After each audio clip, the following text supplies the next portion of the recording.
So tell us about the characters that you gave voice to in Monsters University. My character's name's Sully, which is a nickname for James P. Sullivan. He's a monster, and his job is a scarer. And what they do is hop out of closets, scare kids, collect that energy, and use it for whatever the heck they use it for. And he comes from a long line of scaring monsters. In this movie, he is in college and thinks he's got the world by the tail and runs into this gentleman. I'm Mike Wazowski, once again, proudly. Little one-eyed green guy with a big heart and a lot of sass to him. He's a charming, crazed little individual who just wants to be what he wants to be, which is a scarer.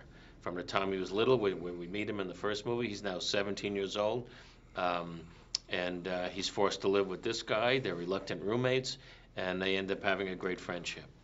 So what did you guys have to do to dust off the characters and to take them back in time to college? I watched the first movie again just to hear him. I knew who he was and his frantic energy, and try to harness that into who he was before that. And it was one or two passes with a couple of lines, and then once I hear his voice and we're together, then it's a pair of slippers. Yeah, it's the same deal with me. It's like riding a bike with Depends on now. I had to hear the character in my head again and make a couple passes, and I was there. And it's because it's so much fun to do. I think that's why it was so easy. The world that these guys inhabit is so well imagined and real in many ways to me. Right. How did Mike and Sully meet, and then what kind of relationship do they have initially? Well, they meet in this fraternity house. Sully has kidnapped this, what's actually a little pig, who is the mascot of a rival fraternity. And he brings him in the room, and we have to chase him around. That's the first time that we meet. And I know my guy's a little put off by him for a couple of reasons. One, he's tall and he's good looking and he's got fur, and I have this sort of armadillo-like skin, and I'm little, and he's interrupting my flow.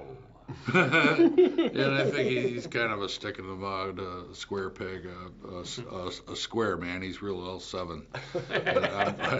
I'm Mr. With It. Everything's got to be right now, and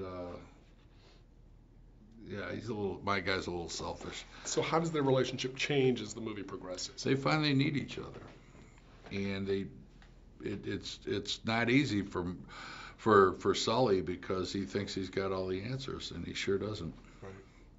Who are the Uzma Kappas? They're sort of the revenge of the animated nerds, and they're lovely guys who don't have much scaring talent just by the genetics of it. And Sully and Mike whip them into shape and make them believe in themselves and go up against the really more gifted, scary fraternity and in this what's called the scare games. But I think it's a beautiful thing in the movie that Mike won't let them quit on themselves, and neither will Sully, and so that becomes a very strong point in the movie, that you love this group of misfits who turn out to be the cool guys. It's a good lesson in teamwork and belief. Yeah.